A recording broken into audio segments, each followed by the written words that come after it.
So hey friends, you all watching Grandpa Fountain Pen Reviews channel.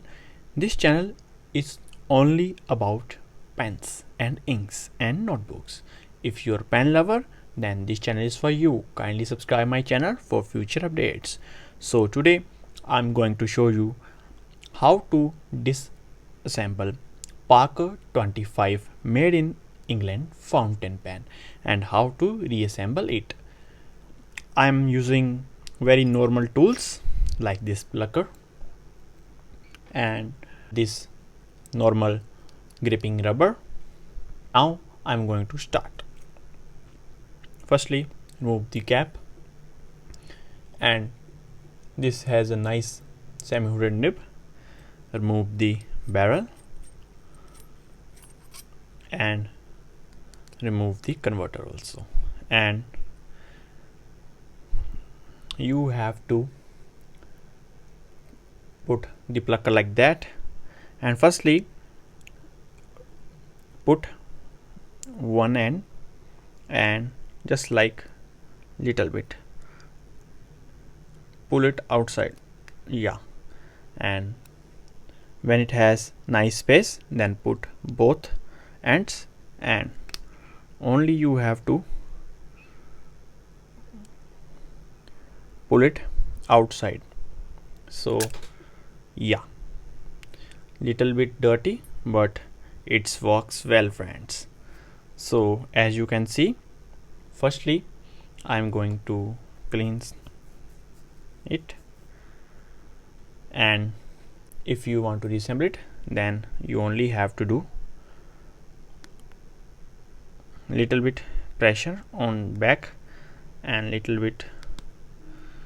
Currently I cut my nails, so that's why it's little difficult, because last video the ink goes in my nails deeply, so it can't remove by any soap. So if you know any good soap or good cleaning bar, so kindly comments me, friends. This is very risky, friends. This is sometimes the feed got breaked, so be careful.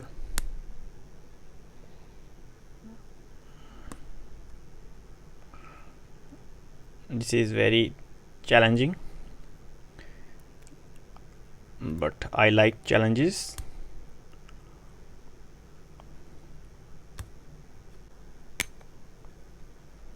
Yeah, friends, so it totally disassembled now, friends, as you can see.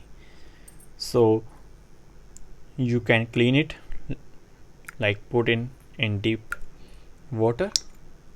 So I'm come back after 5 hours nicely. So I just clean it just little bit and put all things out.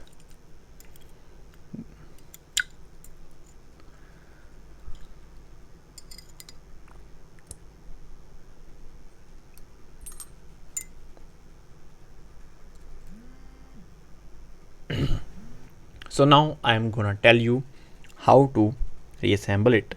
So you only have to do like that. It has keys on here, so only have to put the nib, and that's it. And it has no keys there, so you can put it anywhere, any direction nicely. So done. You have to put the converter, and always, friends, put silicone grids when the barrel or the section has metal threads and one has plastic. So always put silicone grease on plastic one. It gave its nice shelf life. So pen was ready, friends. See you again in next video. Till then, bye bye, friends.